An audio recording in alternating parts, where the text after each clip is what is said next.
ఓం శ్రీ గురుభ్యో నమః.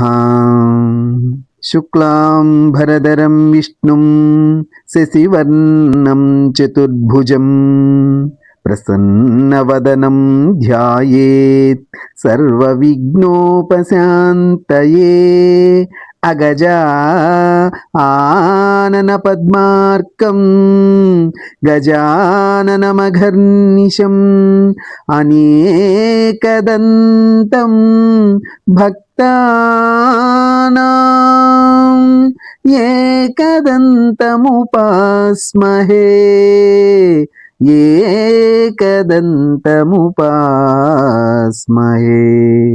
గురుబ్రహ్మా గురుర్విష్ణుః గురుర్దేవో మహేశ్వరః గురుః సాక్షాత్ పరబ్రహ్మ తస్మై శ్రీ గురవే నమః. పోతనామాత్యుల వారు రచించినటువంటి శ్రీమద్ భాగవతం 3వ రోజు అశ్వత్థామ అవమానం. సూత మహర్షి శౌనికాది మునులకు ఈ విధంగా చెప్తున్నారు. మునిపుంగవులారా, కురుక్షేత్ర సంగ్రామంలో కౌరవ పాండవ పక్షాల్లో పెక్కు వీరులు వీరస్వర్గాన్ని అలంకరించారు. భీమసేనుడి గదాఘాతానికి దుర్యోధనుడు తొడలు విరిగి నేలకూలాడు. అశ్వత్థామ మాత్రం దుర్యోధనుడికి ప్రియం కలిగించడానికి అర్ధరాత్రి పాండవ శిబిరంలోనికి దూరి ద్రౌపదీ పుత్రుల తలలు నరికి తెచ్చి సమర్పించాడు. ద్రౌపది ఆ దుఃఖాన్ని భరించలేకపోయినది. చెక్కిళ్లపై కన్నీళ్లు కాలువలు కట్టాయి.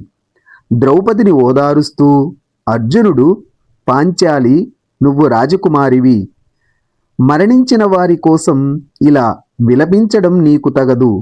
విను, అశ్వత్థామ తల తెంచి తీసుకువచ్చి నీ కాళ్ల దగ్గర పడవేస్తాను. కసితీరా నువ్వు ఆ తలను తన్ని సంతృప్తిగా స్నానము చేద్దువు గాని నా మాట నమ్ము అని అన్నాడు. అంతట శ్రీకృష్ణుడు భేష్ అని అన్నాడు. వెంటనే అర్జునుడు శ్రీకృష్ణ సారథ్యంలో గాంధీవాన్ని ధరించి బయలుదేరాడు. అది తెలిసిన అశ్వత్థామ పిక్కబలం చూపాడు, కానీ అర్జునుడి నుండి తప్పించుకోలేక చివరికి బ్రహ్మాస్త్రాన్ని ప్రయోగించాడు. అది బ్రహ్మాస్త్రమని, దాని నుండి తప్పించుకోవాలంటే నువ్వు బ్రహ్మాస్త్రాన్నే ప్రయోగించాలని శ్రీకృష్ణుడు చెప్పడంతో అర్జునుడు బ్రహ్మాస్త్రాన్నే ప్రయోగించాడు. ఆ 2 బ్రహ్మాస్త్రాలు ఢీకొన్నాయి.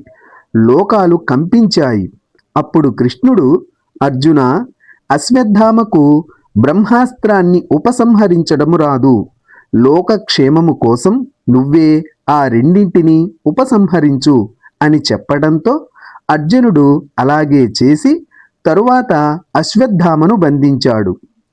అశ్వత్థామను చూడగానే శ్రీకృష్ణుడు కోపంతో, అర్జున, ఈ క్రూరుణ్ణి తప్పక శిక్షించాలి. ఎందుకంటే భీతుణ్ణి, మతి స్థిమితము లేనివాణ్ణి, నిద్రలో ఉన్నవాణ్ణి, మద్యపాన మత్తుణ్ణి, ఓడిపోయి పారిపోయేవాణ్ణి, జడుడిలా పడి ఉన్నవాణ్ణి, రక్షించమని వేడిన వాణ్ణి, అలాగే స్త్రీలను చంపడం ధర్మము కాదు. ఈ అశ్వత్థామ అసమర్థులు, అస్త్రవిద్య తెలియని వాళ్ళు, బాలురు, అమాయకులు, పైగా నిద్రపోతున్న వాళ్ళు అయిన ఉప పాండవుల్ని చంపాడు. ఇది ముమ్మాటికి అధర్మమే. ఈ పాపాత్ముణ్ణి సంహరించవలసిందే. అయితే ఈ బ్రాహ్మణుడు మహాభయంతో దిక్కుతోచని స్థితిలో ఉన్నాడు. ఇతనికి ఇంకా వేరే శిక్ష ఎందుకు అని అన్నాడు. అర్జునుడు కూడా బ్రాహ్మణుడు అపరాధము చేసినా చంపకూడదు అన్న ధర్మానికి కట్టుబడి అర్జునుడు అశ్వత్థామను బంధించి తమ శిబిరానికి తీసుకుని వచ్చాడు. అంతటా అశ్వత్థామ సిగ్గుతో తలదించుకొని ఉన్నాడు. ద్రౌపది గురుపుత్రుడైన అశ్వత్థామను చూసి, నాయనా, నువ్వు పాండవుల గురువైన ద్రోణాచార్యుల వారి పుత్రుడవి. అంటే నువ్వు పుత్రుడి రూపంలో ఉన్న ద్రోణాచార్యుడివి మనస్సులో ఈసుమంతైన కనికరము లేకుండా ఇలా శిష్యుల బిడ్డల్ని చంపటం నీకు న్యాయమేనా?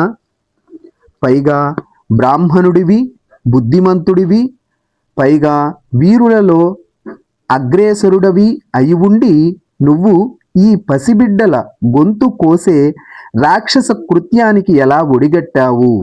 తండ్రి, వీళ్ళు నీకు ఏం అపకారము చేశారని? నీపైకి ఉద్రేకంతో దూకారా? ఆయుధాలు చేపట్టి ఎదురు నిలిచారా? ముద్దుగారే బిడ్డల్ని, అభము శుభము ఎరుగని, అస్త్రము శస్త్రము తెలియని పసి కూనల్ని మట్టుబెట్టడానికి నీకు చేతులెలా వచ్చాయో అని అక్కట పుత్రశోక జనితాకుల భార విషణ్ణ చిత్తనై పొక్కుచునున్న భంగి నినుపోర కిరీటి నిబద్దు చేసి నేడిక్కడ కీడ్చి తెచ్చుట సహింపనిదై భవదీయమాత నేడెక్కడ నిట్టి శోకమున నేక్రియ నేర్చుచు పొక్కుచున్నదో. అయ్యో, ఒక తల్లి కడుపు కోత ఇంకో తల్లికే తెలుస్తుంది. పుత్ర శోకంతో నేనిక్కడ ఏడుస్తున్నట్లే నిన్ను అర్జునుడు బంధించి తీసుకురావడము తెలిసి నీ తల్లి గుండె ఎంత తల్లడిల్లిపోతుందో అని అన్నది. ఇక ఈసారి కృష్ణార్జునుల్ని ఉద్దేశించి ద్రోణుడు మరణించినా అతడితో సహగమనము చేయకుండా ఈ అశ్వత్థామ తల్లి తన ప్రాణాలన్నీ ఒక్కగానొక్క కొడుకు మీదే పెట్టుకొని బతుకుతోంది. ఇప్పుడు మీరు ఇతన్ని పట్టి బంధించి తెచ్చారని, చంపేస్తారని తెలిస్తే ఆమె కూడా నాలాగే గుండెలు పగిలేలా ఎంతగా ఆక్రోశిస్తుందో ఏమో. చాలు, ఇక ఇతన్ని హింసించడం మానండి. ఇతడు చనిపోతే ఆ పాపము మనకు చుట్టుకుంటుంది. ప్రజాపాలకులు బ్రాహ్మణులకు కోపం తెప్పించకూడదు. వాళ్ళ కోపాగ్నికి పెద్ద పెద్ద రాజవంశాలు అనే అడవులు సైతం కాలి బూడిదైపోతాయి, భూమి కంపిస్తుంది అని అన్నది. అనగా ఇక్కడ ద్రౌపది యొక్క క్షమాగుణాన్ని మనం పరిశీలించినట్టయితే ఆమెకున్నటువంటి ఓర్పు భూదేవి తల్లికి ఉన్నటువంటి అంత ఓర్పుతో సమానమైనది. ఎందుకనగా తన యొక్క బిడ్డలు చనిపోతే ఆమె అశ్వత్థామని అర్జునుడు పట్టి బంధించి తీసుకొని వస్తే ఆయనని చంపాలి అని అర్జునుడు అనుకున్నప్పుడు ఒక తల్లి బిడ్డ చనిపోతే ఎంత బాధపడుతుందో అలాగే ఈ యొక్క అశ్వత్థామ యొక్క తల్లి కూడా ఈ బిడ్డ కనపడలేదని ఎంతగా శోకిస్తుందో ఆ యొక్క శోకము నాకు తెలుసు, దాని బాధ. కనుక నేను బాధపడినా ఇతర వాళ్ళు బాధపడకూడదు అనేటటువంటి క్షమాగుణం కలిగినటువంటి తల్లి ద్రౌపది. ఇక ద్రౌపది మాటల్లో కరుణ, ధర్మము, నిష్పక్షపాతము, నిష్కపటము తొంగి చూశాయి. ఆమె మాటలు సమంజసమే అని అనిపించి ధర్మరాజు సంతోషించాడు. నకుల సహదేవ సాత్యకి ధనుంజయ శ్రీకృష్ణులు సరేనని అన్నారు. కానీ భీముడికి నచ్చలేదు. ఇంత అఘాయిత్యము చేసిన ఈ పాపాత్ముణ్ణి చంపకుండా విడిచిపెట్టాలా? ఏం మాట్లాడుతోంది ద్రౌపది? ఈమెకు పిచ్చా లేక వెర్రా? వీడసలు విప్రుడేనా? వీణ్ణి విడిచిపెట్టవద్దు. మీ వల్ల కాకపోతే చెప్పండి, ఒక్క పిడికిడి పోటుతో వీడి తల నేను పగలగొట్టేస్తాను అని అన్నాడు భీముడు. భీముడు అన్నంత పని చేస్తాడని ద్రౌపది అశ్వత్థామకు అడ్డుగా నిలిచినది. అప్పుడు శ్రీకృష్ణుడు భీముడి తొందరపాటును గమనించి చతుర్భుజుడై 2 చేతులతో భీముణ్ణి గట్టిగా పట్టుకొని ఇంకో 2 చేతులతో ద్రౌపదిని పక్కకు తీస్తూ భీముడితో ఇలా అన్నాడు: భీమసేన, నువ్వన్నది నిజమే. అశ్వత్థామను ముమ్మాటికి చంపవలసిందే. కాని అంహణోన హంతవ్యః అంహణోన హంతవ్యః అంటోంది వేదం.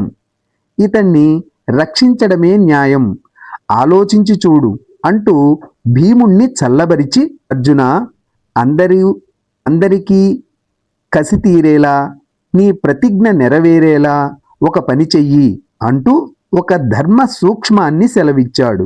ఇక శ్రీకృష్ణుడి మాటను పాటిస్తూ అర్జునుడు అశ్వత్థామ శిరోజాలను ఖండించి లోపల మెరుస్తున్న చూడా రత్నాన్ని కైవసం చేసుకొని కట్లు విప్పి తరిమి కొట్టాడు. అశ్వత్థామ అవమాన భారంతో అక్కడ్నుంచి దీనంగా వెళ్ళిపోయాడు. పాండవులు పుత్రుల కోసం అలమటిస్తూనే మరణించిన వాళ్ళందరికీ దహన సంస్కారాలు చేశారు. తిలోదకాలు వదిలి గంగా స్నానాన్ని ఆచరించారు. తరువాత వాసుదేవుడు గాంధారి ధృతరాష్ట్రులను, కుంతి, ద్రౌపదిల్ని సమీపించి ఎంతగానో ఊరడించాడు. అంతట ధైర్యము చెప్పాడు. ఈ విధంగా నందనందనుడు ద్రౌపదిని అవమానించిన వాళ్ళందరినీ చంపించి ధర్మరాజుకు రాజ్యాన్ని ఇప్పించాడు. ధర్మరాజు చేత విజయభేరి మోగింపజేసి మహేంద్ర వైభవంతో 3 అశ్వమేధాలు అతడితో చేయించాడు. రాజులందరిలో ధర్మరాజుకు గొప్ప ఖ్యాతి కలిగేలా చేశాడు. ఇలా ఉండగా అనంతరం వాసుదేవుడు ఉద్ధవ సాత్యకులతో కలిసి ద్వారకా నగరానికి బయలుదేరాడు. పాండవులందరికీ వీడ్కోలు పలికి రథం ఎక్కుతుంటే అంతలో అక్కడకు తత్తరపడుతూ వచ్చింది అభిమన్యుడి యొక్క భార్య అయినటువంటి ఉత్తర. ఆమె ఆ పురుషోత్తముడికి ఇలా మొరపెట్టుకుంది. దేవేశ, ఇదిగో ప్రళయాగ్ని జ్వాలల్లాంటి బాణము ఒకటి ఎక్కడ్నుంచి వచ్చిందో ఏమో నా కడుపులో ఉన్న పసి కందును దహించి వేయాలని చూస్తోంది. నువ్వే నాకు శరణు, నన్ను రక్షించు. నేను ఉత్తరను, నీ చెల్లెలు సుభద్రకు కోడలిని. నీ మేనల్లుణ్ణి శత్రువులు అన్యాయంగా పొట్టన పెట్టుకున్నారు. అరవిందలోచన, ఒక్కసారి దయాదృష్టితో ఇటు చూడవయ్యా. నా పసిగుడ్డును కాపాడవయ్యా. గర్భంలో 100ల కొద్దీ బ్రహ్మాండాల్ని దాచుకునే నీకు ఈ అబల గర్భ సంరక్షణ ఒక లెక్క. అంతట శ్రీకృష్ణుడు ఆలకించాడు. ఆశ్రిత వత్సలుడైన ఆ పరమేశ్వరుడు లోకాన్ని అపాండవం చెయ్యాలని అశ్వత్థామ ప్రయోగించిన దివ్యాస్త్రమే ఆ బాణమని గ్రహించాడు. ఇంతలోనే ఆ అస్త్రాలు పాండవుల్ని చుట్టుముట్టాయి. పాండవులు ధైర్యంగా బాణాలు వేస్తూ వాటిని ఎదుర్కొంటున్నారు. పాండవులు సచ్చరిత్రులు, కృష్ణ సేవాతత్పరులు. అందుకే అశ్వత్థామ వేసిన బ్రహ్మాస్త్రానికి తన సుదర్శన చక్రాన్ని అడ్డువేశాడు శ్రీకృష్ణుడు. సూక్ష్మ రూపంతో సమస్త ప్రాణుల హృదయాల్లో జ్యోతిర్మూర్తిగా ప్రకాశించే వాసుదేవుడు పాండవుల వంశాంకురాన్ని రక్షించాలి అనుకున్నాడు. యోగమాయతో ఉత్తరాదేవి గర్భాన్ని కప్పి ఉంచి తన తేజస్సుతో బ్రహ్మాస్త్రాన్ని అణిచివేశాడు. బ్రహ్మాస్త్రం తిరుగులేనిదైనా విష్ణు తేజస్సు ముందు నిలువలేకపోయినది.